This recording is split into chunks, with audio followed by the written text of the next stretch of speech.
नमस्कार दोस्तों, स्वागत है आपका रिंकेश प्राइन चैनल में। दोस्तों आज हम लोग देखने वाले हैं इंसुलिन के बारे में। इंसुलिन जो एक हार्मोन जिसे हम लोग कहते हैं और उसकी जांच जो देखते हैं कि ब्लड के द्वारा की जाती है।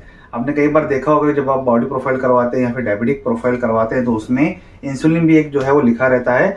इसमें फास्टिंग इंसुलिन रहता है, पोस्ट मील रहता है, रैंडम इंसुलिन रहता है, फ्री इंसुलिन भी रहता है। अब कई बार देखते हैं कि जो इसकी ट्रीटमेंट करते हैं, जो स्पेशलिस्ट हैं, वो मैक्सिमम देखा जाता है कि फास्टिंग इंसुलिन के थ्रू ही इसका ट्रीटमेंट जो है वो कर लेते हैं। और फास्टिंग इंसुलिन जो टेस्ट है, ब्लड टेस्ट है, उससे ही एक जजमेंट पे आ जाते हैं कि बंदे के अंदर जो इंसुलिन है उसकी मात्रा कैसी है और इसका ट्रीटमेंट किस तरीके से किया जा सकता है, जो कि डायबिटिक पेशेंट हैं। ठीक है, तो इसीलिए ब्लड टेस्ट की जाती है ताकि ये जानने के लिए कि इंसुलिन की मात्रा हमारे ब्लड के अंदर कितनी है, ताकि वो किस हद से, किस तरीके से वो ग्लूकोज को मैनेज करती है।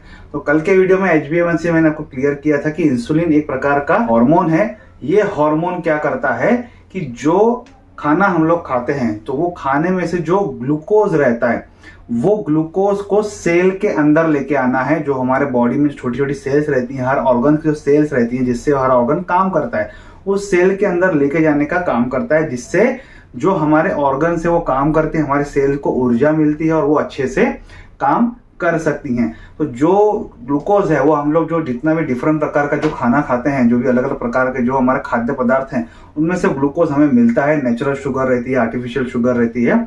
उस शुगर को काम में लाना, मतलब सेल तक पहुंचाना, ताकि सेल जो है वो वर्किंग कर सके और अपना रिस्पॉन्सिबिलिटी जो है ऑर्गन वो अपना जो काम है वो कर सके। जैसे किडनी का काम है फिल्ट्रेशन करना, लीवर फैक्ट्री है, ब्रेन जो है वो ऑर्गेनाइज कर रहा है हमारे बॉडी को, तो वो सब अपने तरीके से कर सके, उनके सेल्स को ये ऊर्जा मिल सके, उसमें इंसुलिन का सबसे बड़ा रोल रहता है, जो कि ग्लूकोज को हमारे खून में से हमारे सेल्स में लेके आने का काम करता है। अब normally insulin and the blood glucose level rise and fall together. अब देखा गया है कि जब ग्लूकोज की जो मात्रा है वो जब बढ़ती है उसी दौरान इंसुलिन की मात्रा भी बढ़ जाती है, और जब ग्लूकोज की मात्रा कम होती है तो इंसुलिन की मात्रा कम होती है। मतलब क्या है इसका कि भाई देखो, मैंने अभी खाना खाया, उसमें से ग्लूकोज मुझे, अभी मैंने पेट भर के खाना खाया फॉर एग्जांपल, उसमें से भरपूर मात्रा में मुझे ग्लूकोज भी मिलेगा, जो भी कहीं अलग अलग रूप से मुझे मिलेगा। अब ग्लूकोज आ गया है तो उस समय क्या होगा, पैंक्रिया अलर्ट हो जाएगा। पैंक्रिया अलर्ट ऑफ सेल्स को क्या बोलेगा, जो उसकी जो सेल्स हैं, कि भाई खाने के जो बंदे ने खाना खाया है उसमें काफी ज्यादा ग्लूकोज आ गया है, वो ग्लूकोज को हमें डाइजेस्ट करना है, मैनेज करना है। तो वो ज्यादा प्रमाण में जो है इंसुलिन रिलीज करता है। वो इंसुलिन क्या करता है, जो ये एक्स्ट्रा ग्लूकोज आया हुआ है तो उसको डाइजेस्ट करने का काम करेगा। तो अभी हमने यहाँ पे क्या देखा कि अगर ग्लूकोज की मात्रा अगर बढ़ जाती है तो इंसुलिन की मात्रा भी बढ़ जाती है। अब ये इंसुलिन क्या करेगा, जो ये ग्लूकोज है उसको तुरंत सेल्स के अंदर ट्रांसफर करने का काम करेगा, ताकि क्या होगा कि मैक्सिमम जो ग्लूकोज जो बढ़ गया है हमारे ब्लड स्ट्रीम में वो नॉर्मल लेवल पे आ जाएगा। और इस जैसे ही नॉर्मल लेवल पे आ जाएगा तो एक मैसेज और चला जाएगा कि ये नॉर्मल हो गया, तो इंसुलिन भी अपनी जो मात्रा है उसे नॉर्मल कर लेता है। तो यही इस लाइन का मतलब है कि इंसुलिन और ब्लड ग्लूकोज की जो लेवल रहती है राइज एंड फॉल टुगेदर, साथ में बढ़ती है, साथ में कम होती है।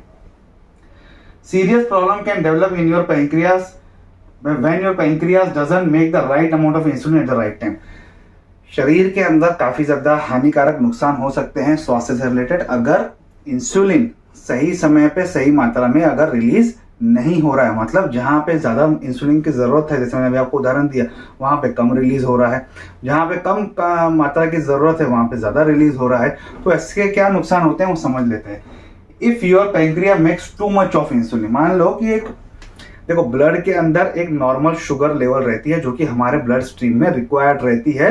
हमारे जो ब्लड की जो सेल्स है आरबीसी डब्ल्यूबीसी, उनको भी तो ग्लूकोज की जरूरत रहती है, और अदरवाइज ग्लूकोज के अंदर भी एक जो उसकी थिकनेस मेंटेन करने की रहती है, जो ब्लड की जो थिकनेस रहती है उसे मेंटेन करने के लिए भी ग्लूकोज की आवश्यकता रहती है। तो एक नॉर्मल एक रेंज रहती है, एक लेवल रहती है जो कि ब्लड स्ट्रीम में रिक्वायर्ड रहती है। उदाहरण के तौर पर मान लेता हूँ कि 150 पॉइंट अगर है ग्लूकोज के, तो 50 पॉइंट मान लो हमारे ब्लड को रिक्वायर्ड है। अब ये 100 पॉइंट जो बचे हैं, जो एक्स्ट्रा हैं, उसे पचाने के लिए अगर जो इंसुलिन है वो भी मान लो 100 पॉइंट का रिक्वायर्ड है। लेकिन ऐसी कंडीशन क्या हो जाती है कि इसमें अगर इंसुलिन ज्यादा रिलीज हो रहा है, मतलब 200 पॉइंट अगर रिलीज हो रहा है, तो वो क्या करेगा, ये तो 100 तो निकाल ही देगा, जो 50 बचा है जो ब्लड को रिक्वायर्ड है वो भी लेके चला जाएगा। तो ऐसी कंडीशन में क्या होगा कि हाइपोग्लाइसेमिया कंडीशन हो जाती है। मतलब कि ब्लड के अंदर जितनी ग्लूकोज की मात्रा होनी चाहिए वो भी कम हो गई है।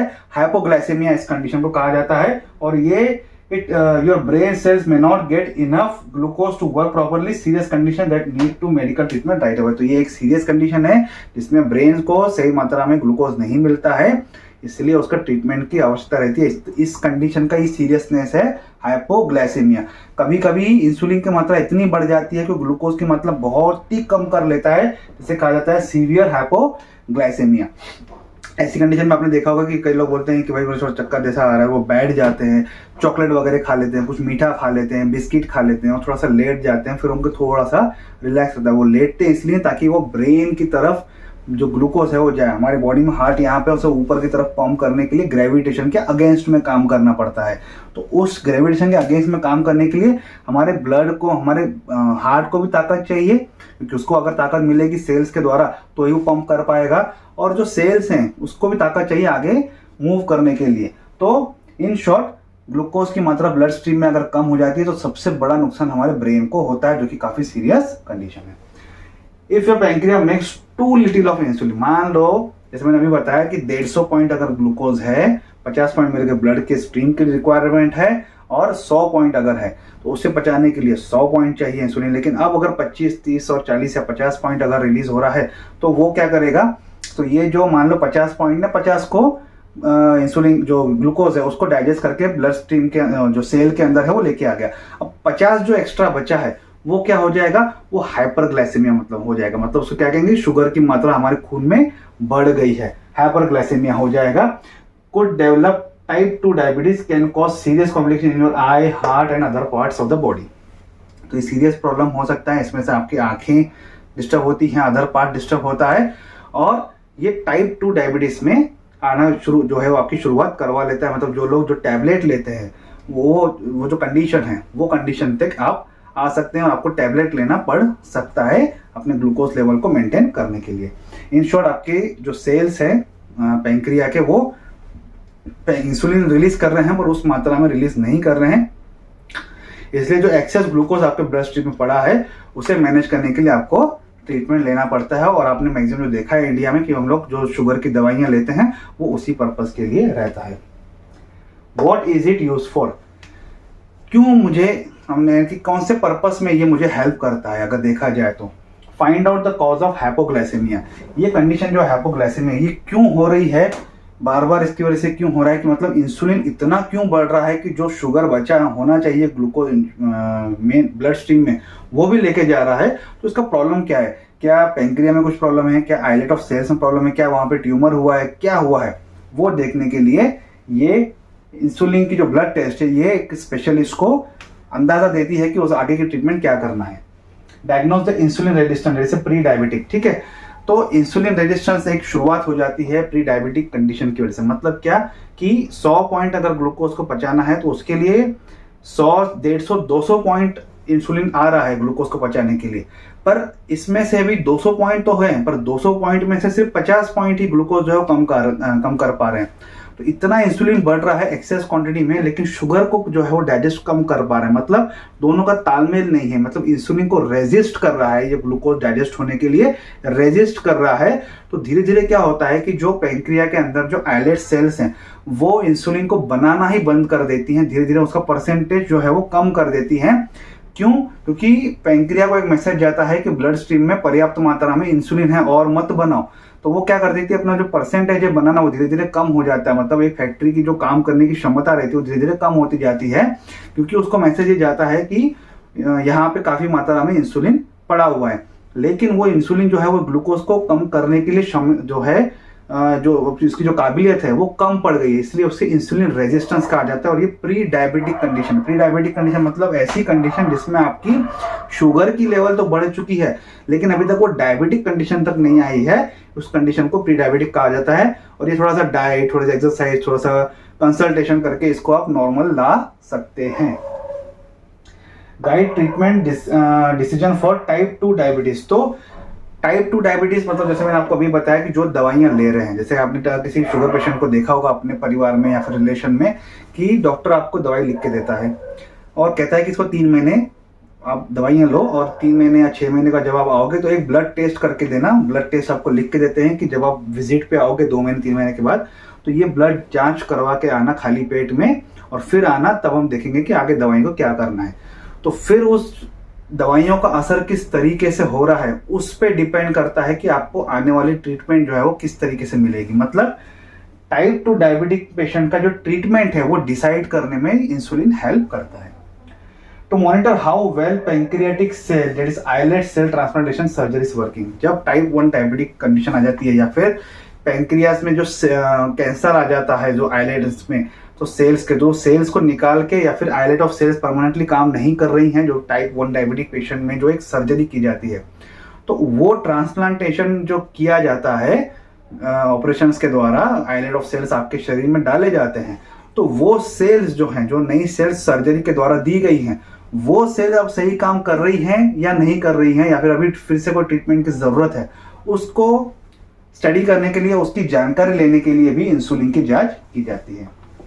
Why need for insulin blood test, क्यों जरूरी है ब्लड ग्लूकोज लेवल पता करने के लिए? अगर वो हाइपोग्लाइसेमिया है, मतलब शुगर की लेवल मात्रा ब्लड में कम है, या फिर हाइपर ज्यादा है, उसे आइडेंटिफाई, उसे चेक करने के लिए की जाती है।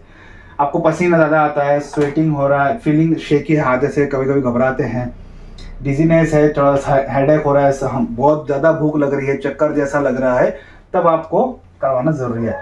और किस कारण के लिए जरूरी है? Risk of ire is higher if you have, insulin resistance होने की कारण आप में बढ़ सकता है अगर आप प्री डायबिटिक हैं, टाइप 2 डायबिटिक है, पीसीओएस है, या फिर हार्ट डिसीज है। अगर आपको पीसीओएस की बीमारी है तो आप इंसुलिन रेजिस्टेंस हो सकते हैं, और इंसुलिन रेजिस्टेंस हो गए तो आप प्री डायबिटिक कंडीशन में आ जाते हो, बाद में आप डायबिटिक हो जाते हो। हार्ट डिसीज है, आपको टाइप 2 डायबिटीज है, प्री डायबिटिक्स है, तो इस कंडीशन में आप का इंसुलिन जो है वो रेजिस्टेंस हो सकता है, और आपको धीरे धीरे इंसुलिन पे डिपेंड होना पड़ सकता है आर्टिफिशियली।